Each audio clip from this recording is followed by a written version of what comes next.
উক্ত গাঁও পঞ্চায়তখনৰ নৱনিৰ্বাচিত সভানেত্ৰী হিচাপে নিৰ্বাচিত হৈছে আপুনি শুভেচ্ছা জ্ঞাপন কৰিছোঁ প্ৰথমে আপোনাৰ মনোভাৱ প্ৰকাশ কৰক মনোভাৱ মানে এনেকুৱা ভালো লাগিছে ভাইৰে লাগিছে যিখিনি ৰাইজে তাৰমানে ভোট দি জিকাইছে ইমান দূৰলৈকে লৈ আহিছে যাতে আগলৈকে যাতে ৰাইজে সহায় কৰে সহযোগিতা কৰে তাৰে কামনা কৰিছোঁ আচ্ছা আপোনাৰ নামটো মোৰ নাম কবিতা ৰাভা 7 নং ৱাৰ্ডৰ হয়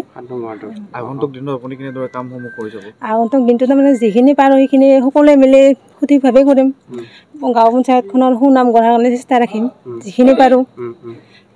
যিমান ৰাইজে আপোনাক আজি এই স্থান পোৱাৰ ক্ষেত্ৰত সহায় কৰিছে তেওঁলোকক আপুনি কেনেদৰে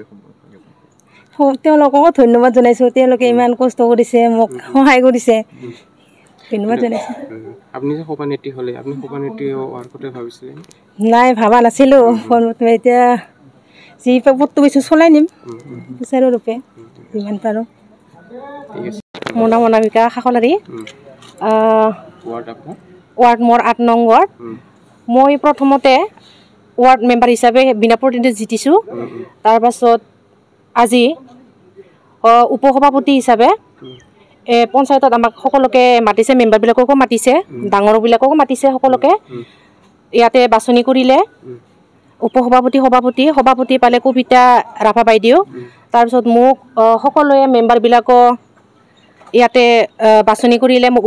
উপসভাপতি হিচাপে মোক বাছনি কৰিছে হৈ গৈছে এতিয়া শপত গ্ৰহণ হৈ গৈছে মই ভাবিছোঁ যিখিনি পাৰোঁ ৰাইজৰ কাম যিখিনি আমাৰ হাতত আহে আমি সেইখিনি কৰি যাবলৈ চেষ্টা কৰিম আগলৈকে সেইখিনি অঞ্চলটোতো বৰ্তমান পাবলগীয়া আৰু বহুত আছে কিছুমানে ঘৰ পোৱা নাই কিছুমানে অৰুণোদয় আঁচনি পোৱা নাই সেইবিলাকৰ কাৰণে আমি পূৰণ কৰিবৰ কাৰণে চেষ্টা কৰিম এইখিনিকে কৈ মই মন্তব্য সামৰণি মাৰিছোঁ আৰু শুভেচ্ছা জনাইছোঁ আপোনালোকে ইমান কষ্ট কৰি তেওঁলোকক আজি এইখিনি আনিলে কি ক'ব পোনপ্ৰথমে আপোনালোকৰ নিউজৰ তৰফৰ পৰা মই আপোনালোকক বহুত বহুত ধন্যবাদ জনাইছোঁ আৰু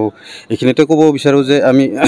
নিখিল ৰাভা ছাত্ৰ সন্থাৰ লগতে পশ্চিমলৈকে আঞ্চলিক ৰাভা ছাত্ৰ সন্থাৰ সহযোগত আজি যি আমাৰ ৰাভা যৌথ সংগ্ৰাম সমিতিৰ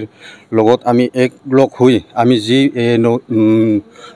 পঞ্চায়ত নিৰ্বাচনত আমি যিহেতুকে যৌথ সংগ্ৰাম সমিতিভাৱে আমি যিহেতুকে আমি পঞ্চায়ত নিৰ্বাচনত আমি জয়লাভ কৰিছোঁ আৰু সেই জয়লাভ কৰাৰ আগমুহূৰ্তত আমি আজি আমাৰ 41 নং দক্ষিণ পশ্চিম লুকি গাঁও পঞ্চায়তত আজি আমাৰ সভানেত্ৰী উপসভানেত্ৰীৰ লগতে আজি আমাৰ ইয়াতে বিডিঅ' ছাৰ আহি তেওঁলোকক আজি শপত গ্ৰহণ নামাপাত পঢ়ালে মই তেওঁলোকক যিসকলে আজি পদত মানে সভানেত্ৰী আৰু উপসভানেত্ৰী হৈছে তেওঁলোকক মই বহুত বহুত ছাত্ৰ সংগঠনৰ পৰা মোৰ তৰফৰ পৰা ধন্যবাদ জনাইছোঁ আৰু এইখিনি মোৰ ক'ব লগা